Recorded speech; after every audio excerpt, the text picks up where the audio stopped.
Test just a day away. All protest permits denied with the city under a state of emergency. NBC's Maya Rodriguez is there this morning with more. Maya, good morning.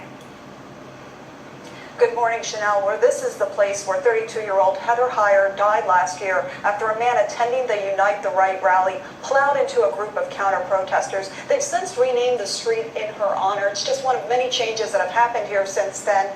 And now they are bracing for what this weekend might bring. This morning, the statue of Robert E. Lee looms large inside the Charlottesville park that once bore his name. The site of last year's violent clashes between those attending the Unite the Right rally and counter-protesters.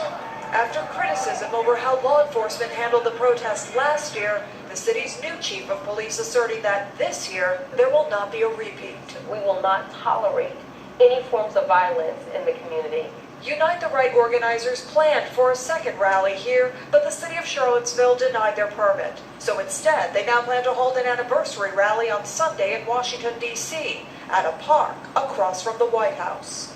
Despite the change in venue, both the state of Virginia and Charlottesville remain under a state of emergency, with a heavy police presence and multiple street closures. I'm hoping that nothing terrible happens like last year.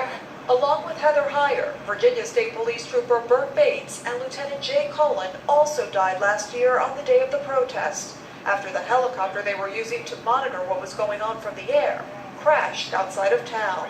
For Susan Breaux, the mother of Heather Heyer, the past year has brought her pain and purpose. What would you like her legacy to be?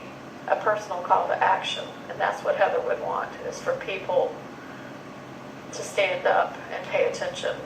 This as she picks up from where her daughter left off in crusading for social justice. But it's truly a heart movement. It has to start from inside the heart, and that takes having difficult conversations.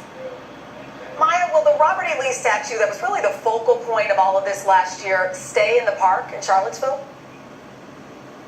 Yeah, well, Chanel, right now it's mired in a legal tug of war, and it has been for the last couple of years. Part of the issue, though, is that there's a state law preventing the removal of Confederate monuments. So for now, that statue is going to stay right where it is in the park. All right, Maya, thank you.